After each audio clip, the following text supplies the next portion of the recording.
Hello, and welcome to today's discussion. I'm Simon. And I'm Simon.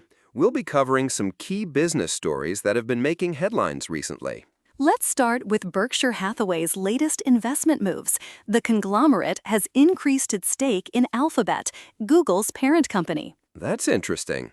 Can you tell us more about the extent of this increase? According to the regulatory filing, Berkshire owned about 106 million shares in Alphabet at the end of June, worth $37.9 billion. So that's a significant holding. What does this say about Berkshire's view on Alphabet's future prospects? It seems Berkshire is betting on Alphabet's continued growth and stability. The filing also shows Berkshire is beefing up its holdings in home builders. That ties into the housing market. Do we know which specific home builders they're investing in? The articles don't specify particular home builders, but it indicates a broader trend of increased investment in the housing sector. Okay, so Berkshire is not just focusing on tech giants like Alphabet, but also on the housing market. That's a diversification strategy, right? Exactly. Berkshire is diversifying its portfolio by investing in different sectors.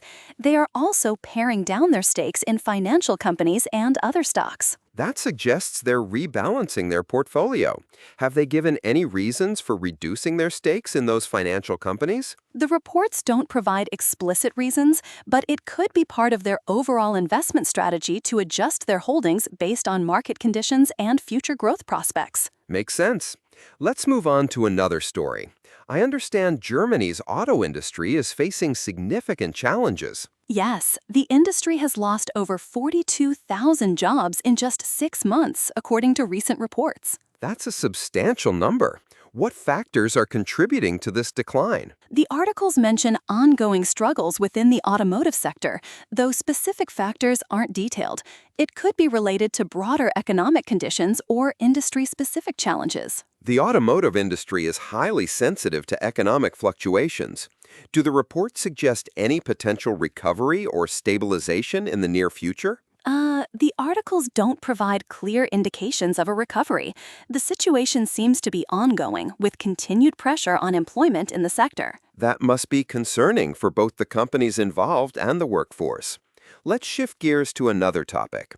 There's been some news about Bharti Airtel adjusting their prepaid plans. Yes, Airtel has withdrawn certain prepaid plans, which could lead to an increase in average revenue per user, or ARPU. Brokerages estimate this could lift RPU by 4 to 12 rupees. So the plan changes are aimed at boosting revenue. How might this affect Airtel's customers? The changes might prompt customers to upgrade to more premium plans, potentially aiding Airtel's premiumization strategy. Some viewed the changes as selective plan rationalization rather than a formal tariff hike. That makes sense. By removing certain lower-tier plans, Airtel is pushing customers towards higher value plans. Do the reports suggest how customers have reacted so far? The articles indicate that the move is seen as part of Airtel's strategy to enhance premiumization, but they don't provide detailed customer reactions. Okay, so it's a strategic move by Airtel to potentially increase revenue and improve their service offerings. Let's explore the connection between these stories. Sonia, can you help me understand how these different sectors and companies are being impacted by broader economic trends? Certainly. It seems like global economic conditions are influencing various industries. For instance, Berkshire Hathaway's investment decisions reflect their outlook on different sectors, while Germany's auto industry struggles with job losses. That's a good point. And Airtel strategy adjustments indicate how telecom companies are responding to market pressures. It's interesting to see how different industries are adapting. Yes, and it's not just about the individual companies, but also about the broader economic context that affects them. The uncertainty around policies, like those mentioned with German companies cutting U.S. investments, adds another layer of complexity. Exactly.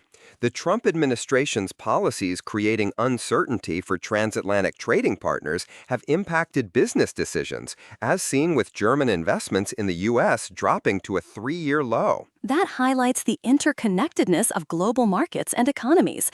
Decisions made in one region can have ripple effects elsewhere. Absolutely.